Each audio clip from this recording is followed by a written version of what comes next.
The gala was a masterpiece of high society pretense, where the champagne was cold, but the marriages were colder. I reached for my wife's hand, seeking an anchor in the storm of flashbulbs, only to feel her stiffen and pull away as if my touch were a stain on her silk gown. She walked toward him, the man she thought I didn't know about, leaving me alone at the table until a woman in emerald velvet sat down beside me, and the air in the room suddenly shifted. Betrayal creates a vacuum, but tonight, something far more dangerous was rushing in to fill it. If you are drawn to the quiet devastation of broken vows and the slow burn of tables turning, stay with me, because the truth is often hiding in the silence between two heartbeats. The ambient noise of the St. Jude's Charity Gala was a carefully orchestrated hum of polite laughter, clinking crystal, and the rustle of expensive fabric. To anyone watching from the balcony, it looked like a sea of success. But down here at table 12, the air was thin, suffocating. Lucas adjusted his cufflinks, feeling the cold metal against his wrist. He turned to Elena, his wife of 6 years. She looked breathtaking in a silver gown that clung to her silhouette like liquid mercury, but her eyes were darting around the room, scanning for someone who wasn't him. "Elena," Lucas said softly, leaning in slightly to be heard over the string quartet. He reached for her hand, which rested on the pristine white tablecloth. "You look incredible tonight. Maybe later we can?" She pulled her hand away sharply, as if she had touched a hot stove. The movement was small, precise, and brutal. "Don't, Lucas," she hissed, her voice low but laced with irritation. She didn't look at him. Her gaze was fixed on a point across the room, the VIP section where Julian Vance, the city's most notorious art collector, was holding court. "Not here. People are watching. You know how important tonight is for the gallery. I need to be professional." "I'm your husband, Elena. Holding your hand isn't unprofessional," Lucas replied, fighting the sting of humiliation that was rising in his chest. "It is when you look like a lost puppy," she said, finally turning to him. Her eyes were cold, devoid of the warmth that had once defined their mornings. "I have to go greet Mr. Vance. He's the lead donor. Stay here. Don't make this difficult." She stood up, smoothing her dress, and walked away without looking back. Lucas watched her go. He watched her posture shift from rigid to fluid as she approached Vance. He watched her hand lightly touch Vance's arm, a gesture she had just denied him. Lucas exhaled, a long, shaky breath, and signaled the waiter for another scotch. He felt the heavy weight of invisibility. In this room full of New York's elite, he was just an accessory that had been left on the shelf. He took a sip of the burning liquid, staring into the amber depths of the glass, trying to drown the voice in his head that said this marriage had been over for a long time. "Is this seat taken?" The voice was smooth, rich like dark chocolate. Lucas looked up. Standing next to the empty chair, Elena's chair, was a woman he had never seen before. She wore a deep navy velvet dress that absorbed the light rather than reflecting it. Her hair was dark, swept back to reveal a sharp, elegant jawline. "My wife is sitting there," Lucas said automatically, though the word wife tasted like ash in his mouth. "I've been watching the room for 20 minutes, the woman said, her lips curving into a faint, knowing smile. She didn't ask for permission. She simply sat down, placing a small clutch on the table. "Your wife hasn't looked in this direction once. I doubt she'll be back soon." Lucas bristled, his instinct to defend Elena warring with the undeniable truth. "And you are Sophia," she said, extending a hand. Her grip was firm, her skin cool. "And you look like a man who just realized he's the only one playing by the rules in a rigged game." Lucas stared at her. It was a dangerous thing to say to a stranger. But as he looked past Sophia's shoulder, he saw Elena laughing at something Vance whispered in her ear. Her head tilted back, exposing her throat. It was a laugh Lucas hadn't earned in months. He turned back to Sophia, the anger in his chest cooling into something harder, sharper. "I'm Lucas," he said, releasing her hand but holding her gaze. "And you're right. She probably won't be back soon." Sophia signaled the waiter with a subtle nod. "Good. Then you shouldn't drink alone, Lucas. Tell me, do you hate these parties as much as you look like you do? Or are you just hiding it better than I am? For the first time that evening, Lucas felt a genuine smile tug at the corner of his mouth. Across the room, amidst the flash of cameras and the noise of the auction beginning, Elena's eyes suddenly snapped toward table 12. She froze. She saw the velvet dress. She saw the way Sophia leaned in, creating an intimate circle that excluded the rest of the world. And she saw Lucas, her Lucas, looking back at this stranger not with loneliness, but with intrigue. The glass in Elena's hand tilted dangerously. "You're Lucas Harper," Sophia stated, not as a question, but as a fact verified by research.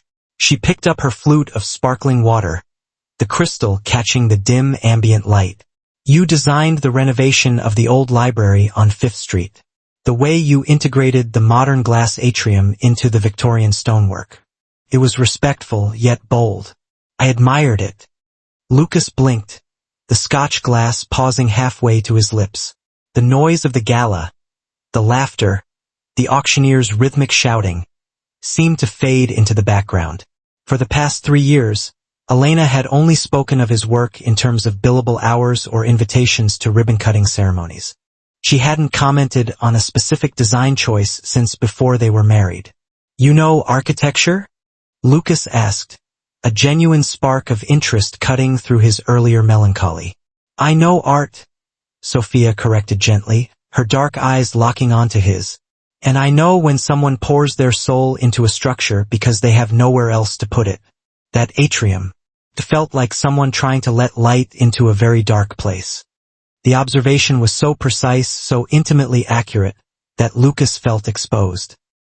He set his drink down, turning his body fully toward her. "Most people just said it increased the property value. Most people in this room," Sophia gestured vaguely with a manicured hand toward the sea of tuxedos and gowns, "measure value in dollars. I prefer to measure it in intent." Across the room, the dynamic was shifting.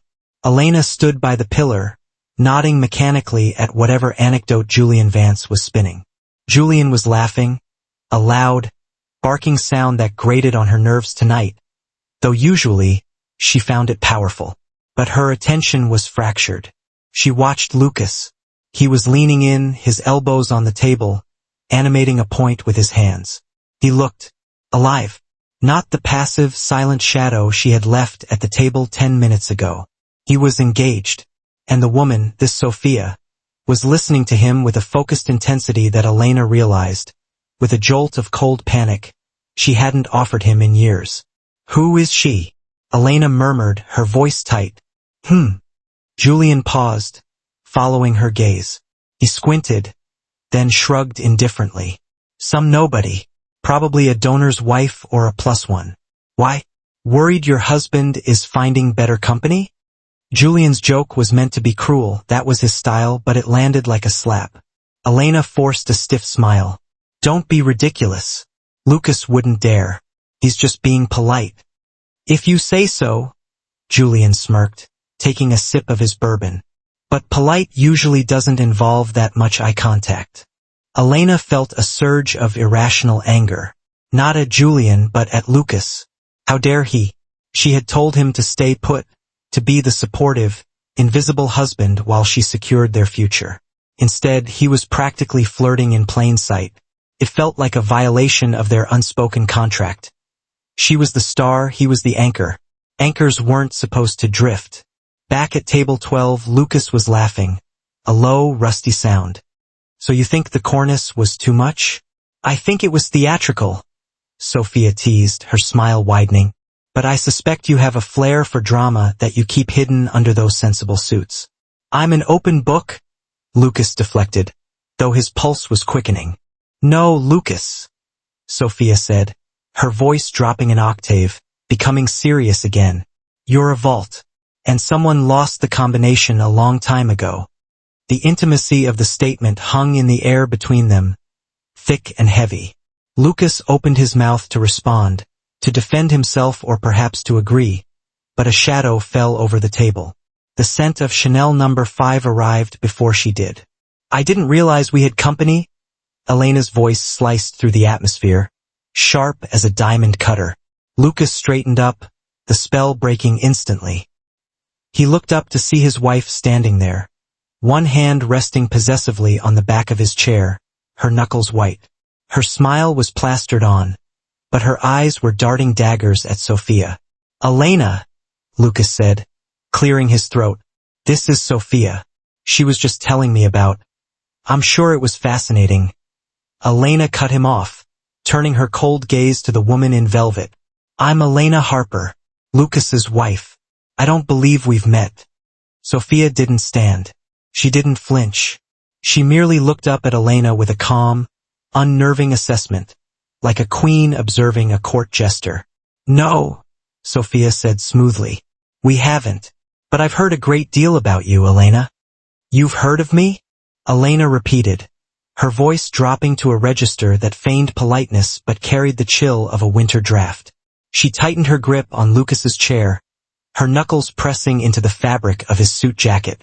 It was a territorial mark, subtle yet undeniable. "I suppose the gallery's reputation travels further than I thought." Sophia took a slow sip of her water, her eyes never leaving Elena's face. She didn't blink. She didn't retreat. "I wasn't talking about your gallery, Elena," Sophia said softly. "I was referring to your appetite. It takes a specific kind of hunger to want everything in the room, even the things you've already discarded." The air at the table seemed to crystallize. Lucas looked up at his wife, expecting a sharp retort, the kind she used to eviscerate contractors who missed deadlines. Instead, he saw something rare, hesitation.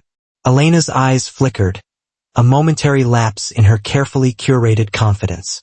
She glanced involuntarily toward the VIP section where Julian sat, then snapped her gaze back to Sophia. "I think you've had too much to drink," Elena said, her smile tight and brittle. "Lucas, darling, the car is 5 minutes away. We should say our goodbyes." It was a command, not a suggestion. In the past, Lucas would have stood up immediately, apologizing to the stranger for the inconvenience, eager to smooth over the awkwardness. He would have taken the blame. But tonight, the scotch sat heavy and warm in his stomach, and the memory of Sophia's understanding felt like a lifeline he wasn't ready to sever. He remained seated for a beat longer than necessary, 3 seconds of defiance that felt like an eternity. "We were just discussing architecture," Lucas said calmly. He turned to Sophia. "Thank you for the conversation. It was refreshing." Sophia stood then, her movements fluid and graceful. She picked up her clutch, towering slightly over Elena in her heels. "The pleasure was mine, Lucas. Real structures are built on honest foundations. It's a shame so few people appreciate that anymore." She turned to Elena, leaning in slightly, her voice dropping to a whisper that only the couple could hear. "Be careful, Elena.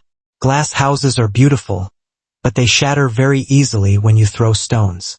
With that, Sophia walked away, disappearing into the crowd of black tuxedos like a phantom. She didn't look back.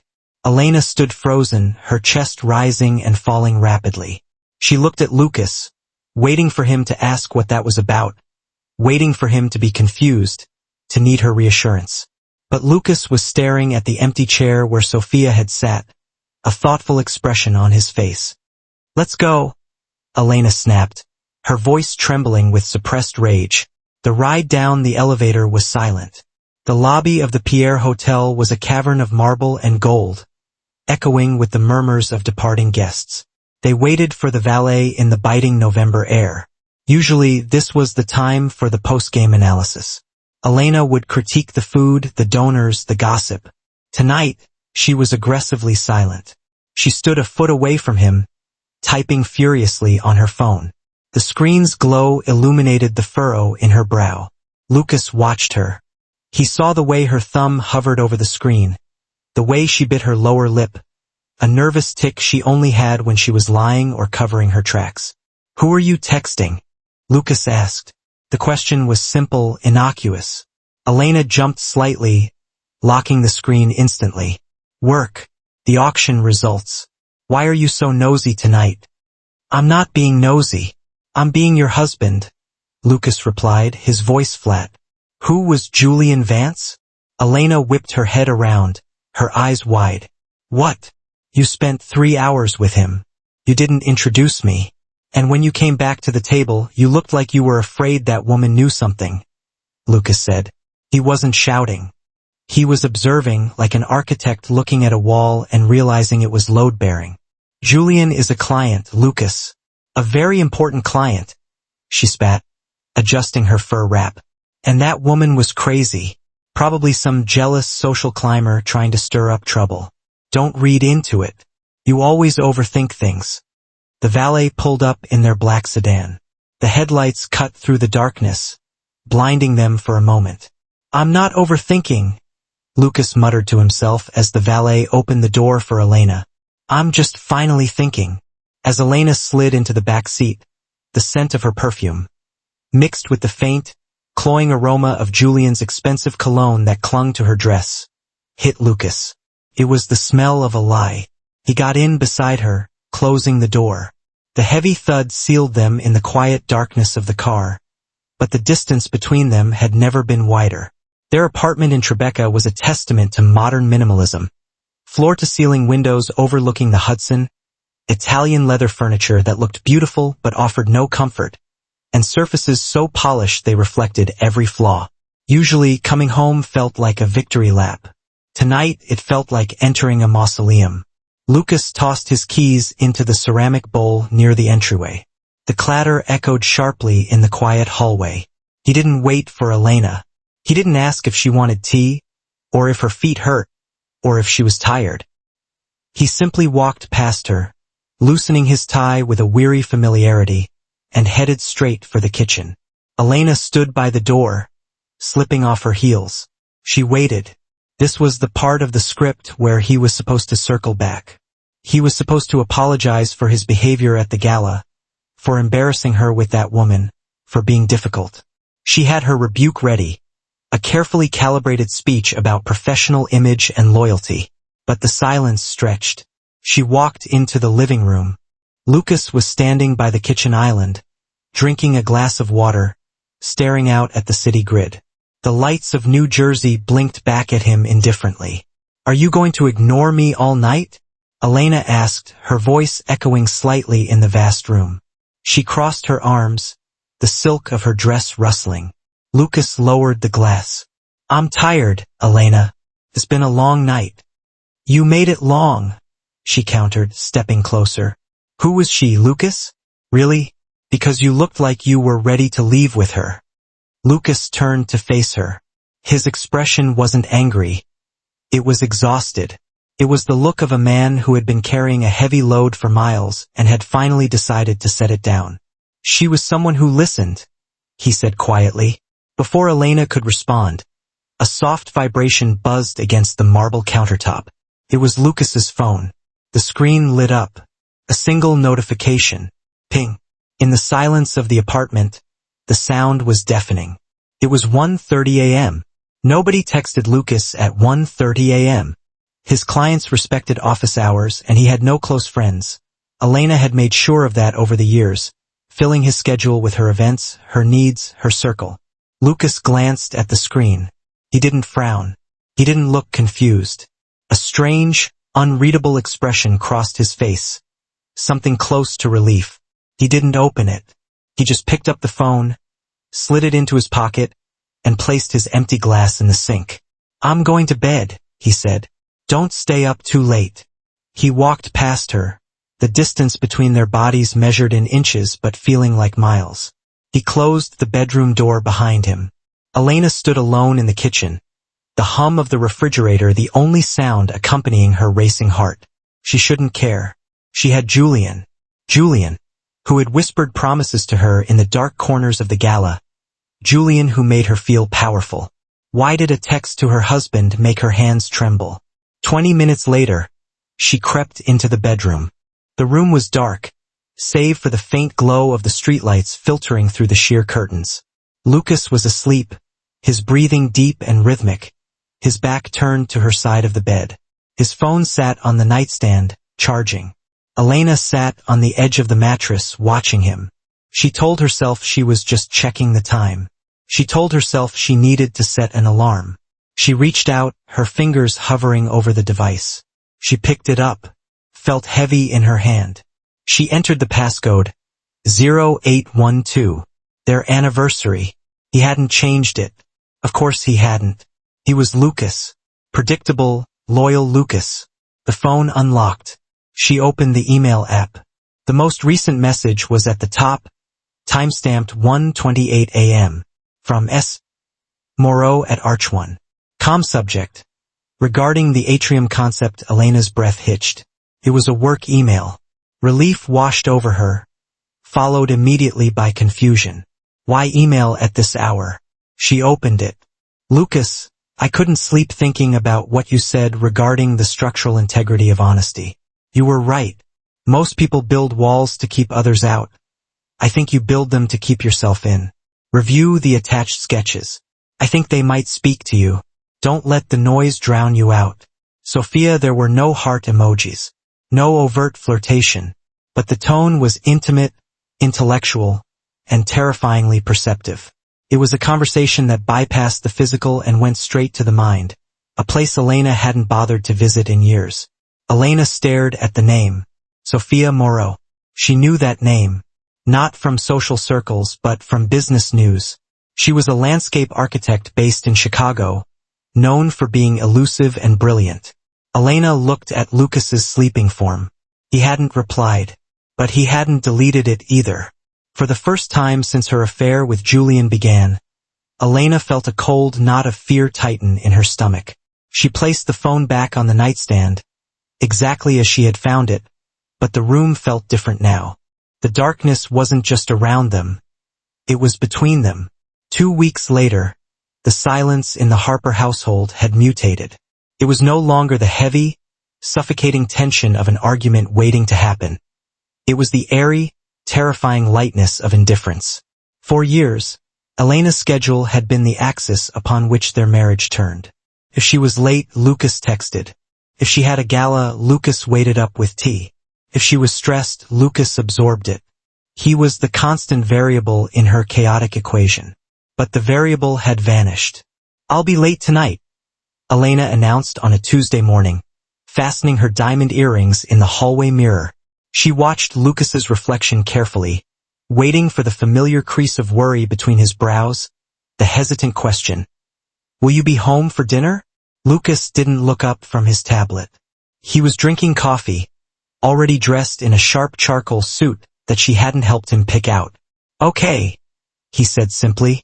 I have a late meeting anyway. Don't worry about food. He turned a page on the screen, his attention completely absorbed. Elena froze, her hand hovering over her jewelry box. Okay. Just okay? It's with the board, she added, lying. It was with Julian. They had a reservation at Le Cuckoo. Sounds important. Good luck, Lucas replied, finally standing up. He walked past her, gave her shoulder a brief, impersonal squeeze, the kind one gives a distant relative, and walked out the door. The door clicked shut, and Elena felt a sudden, inexplicable drop in her stomach. He hadn't asked who would be there. He hadn't told her to be safe. He hadn't even looked at her properly. By 7 p.m., Elena was sitting in the back of a taxi, but she wasn't heading to Le Cuckoo. Her phone buzzed incessantly. Julian, where are you? The vintage awaiting us is breathing, and I'm losing patience. Elena stared at the message.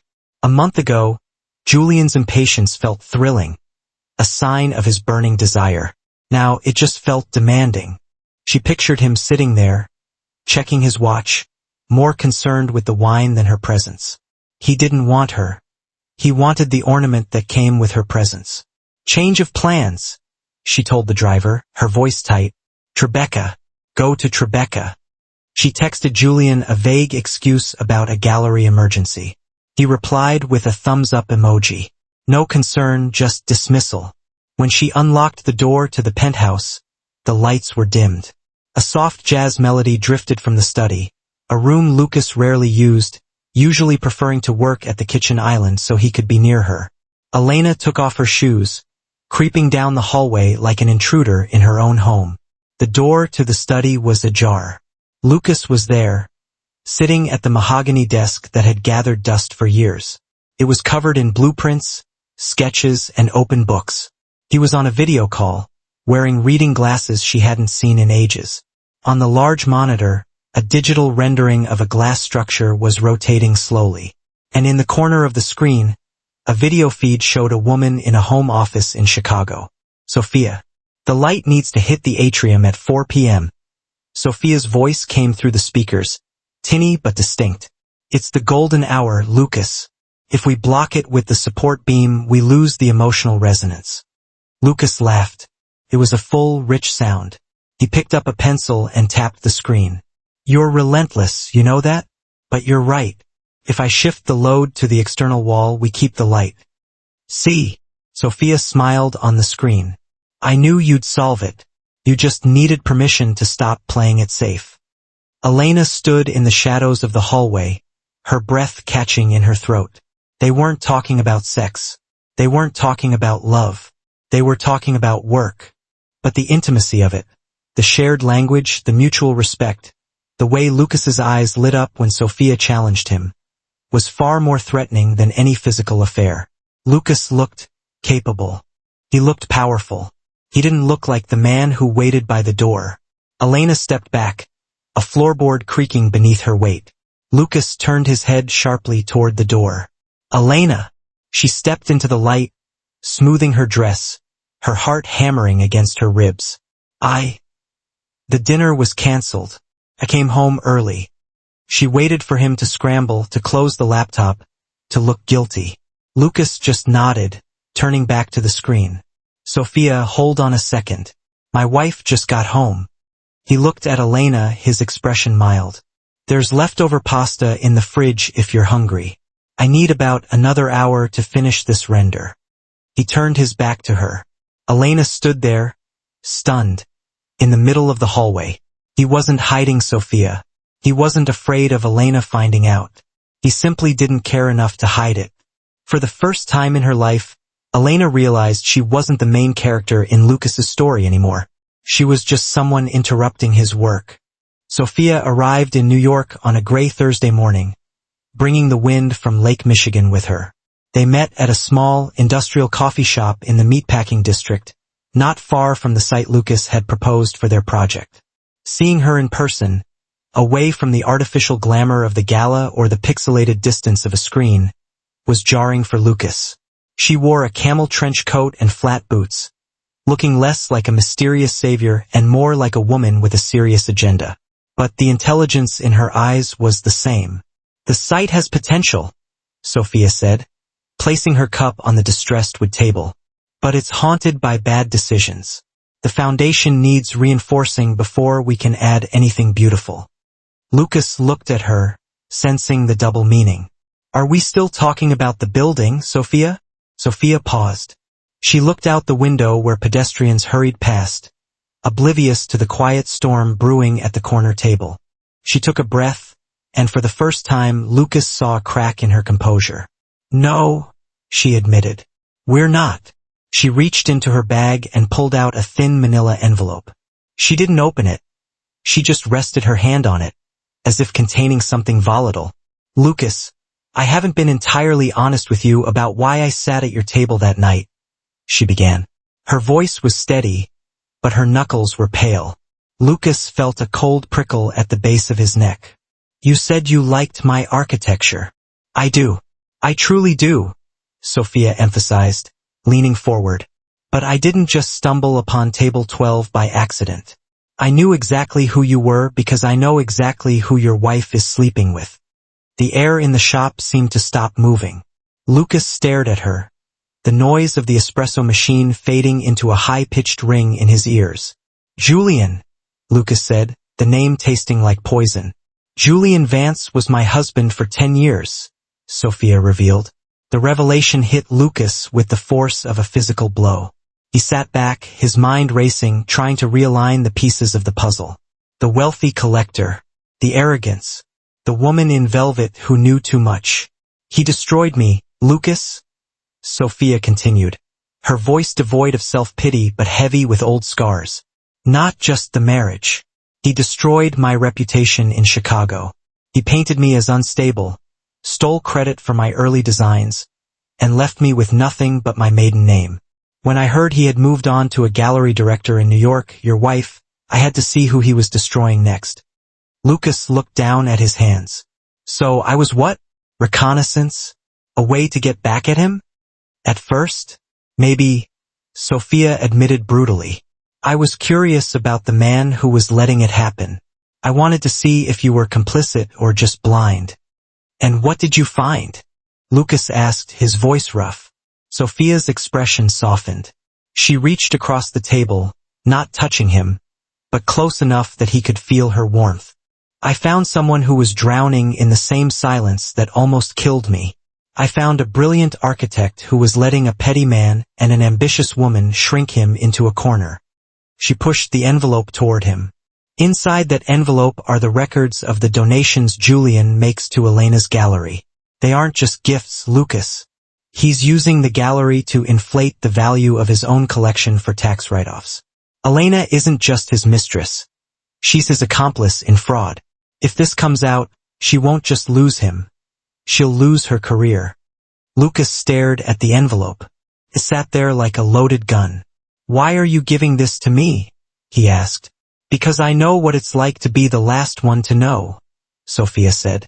And because I respect you too much to let you be collateral damage when this eventually blows up. And it will blow up. Lucas looked at Sophia. He should have been angry. He should have felt used. But looking at her, he saw the mirror of his own pain, reflected back with a strength he hadn't yet mustered. She hadn't come to use him. She had come to arm him. He didn't open the envelope. He simply placed his hand over it. Does he know you're here? Lucas asked. No. Sophia smiled. A sharp, dangerous curve of her lips. But he will soon. And I think it's time you decided, Lucas. Are you going to be the husband who waits at home?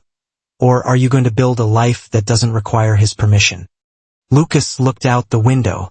The city looked different now. Sharper. Clearer. He picked up the envelope and slid it into his inner coat pocket, right next to his heart. I'm done waiting, Lucas said. Lucas walked into the apartment to find the lights blazing. It wasn't the warm, welcoming glow of a home. It was the harsh, interrogative glare of an operating room. Elena was standing in the center of the living room, her arms crossed, her silhouette sharp against the backdrop of the darkened city skyline. She didn't wait for him to close the door. You met her, Elena said. Her voice was low, trembling with a mixture of rage and fear. My assistant saw you, at the cafe in the meatpacking district. You were sitting there with that woman from the gala. Lucas placed his keys in the bowl. He took off his coat, moving with a deliberate slowness that seemed to infuriate her further. He didn't look surprised. He didn't look guilty. Her name is Sophia, Lucas said calmly. I don't care what her name is, Elena shouted, her composure finally cracking. She paced toward him, her heels clicking aggressively on the hardwood floor. Do you have any idea how this looks? I am building a reputation in this city, Lucas. I am trying to secure the biggest endowment in the gallery's history, and my husband is running around town having coffee dates with some nobody in a trench coat. She stopped directly in front of him, her eyes wild. Are you sleeping with her? Is that it? Is this your pathetic way of getting back at me for working late? Lucas looked at his wife. He looked at the woman he had once adored, the woman whose ambition he had mistaken for passion. Now he saw her clearly. She wasn't angry because she loved him. She was angry because she was losing control. I'm not sleeping with her, Elena, Lucas said, his voice level. But you're sleeping with Julian. The silence that followed was absolute. It sucked the air out of the room.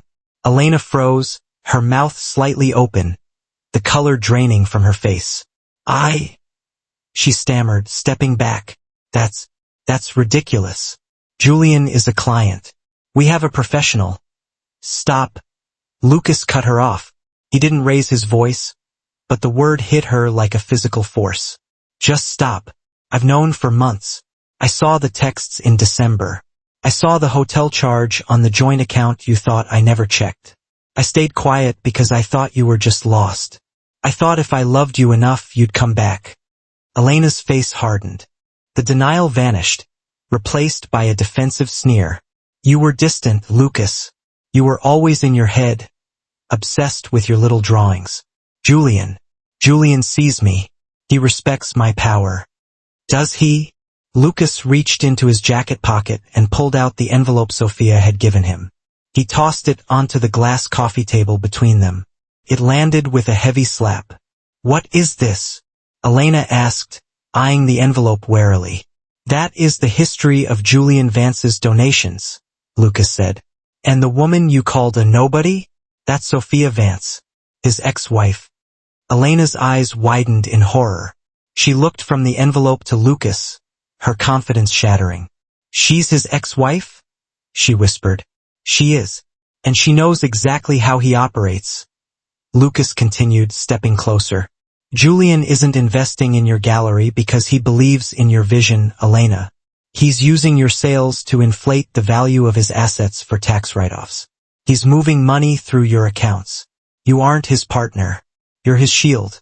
When the IRS comes looking, and they will, it's your signature on those invoices, not his. Elena snatched up the envelope, tearing it open. Her hands shook as she scanned the documents. The dates, the numbers, the undeniable pattern of fraud. It was all there. The respect Julian had shown her, the lavish praises. It was all manipulation. He hadn't fallen for her. He had recruited her. The papers slipped from her fingers, scattering across the floor like dead leaves. No, she breathed, sinking onto the sofa. No, he wouldn't. He loves me. He loves that you're ambitious enough to not ask questions, Lucas said brutally. Sophia tried to warn you at the gala. You didn't listen. Elena looked up at him, tears streaming down her face now. Tears of humiliation, not heartbreak. Lucas, I didn't know. You have to help me. We can fix this. You're smart. You can figure out a way to... We, Lucas interrupted, shaking his head slowly. There is no we anymore, Elena. You broke that long before tonight. He turned toward the bedroom to pack a bag. Where are you going? Elena cried out, panic rising in her voice. You can't leave me here. Not with this mess. Lucas paused at the hallway entrance. He looked back at the beautiful, empty apartment and the beautiful, broken woman sitting amidst the wreckage of her own choices. I'm not leaving you with the mess, Elena, Lucas said softly. I'm just finally refusing to clean it up. The sound of a zipper closing is distinct. In the quiet of a bedroom that had once held whispers of forever, it sounded like a tear in the fabric of reality. Lucas didn't take much. A week's worth of clothes, his laptop, the sketchbook that had been buried under tax returns in the drawer. He left the watch Elena had bought him for his 30th birthday. The one she always reminded him was an investment. When he walked back into the living room, Elena was still sitting on the sofa, surrounded by the scattered papers of Julian's deceit. She looked smaller now, the grandeur of the penthouse swallowing her whole. You can't just walk out, she said, her voice brittle. She didn't stand up. We have a mortgage. We have the gala next month. What am I supposed to tell people? Lucas stopped at the door. It was fitting, he thought, that even in the end, her first concern was the script, not the actors. Tell them whatever you want, Elena, Lucas said, adjusting the strap of his bag. Tell them I wasn't ambitious enough. Tell them I was boring. It doesn't matter anymore.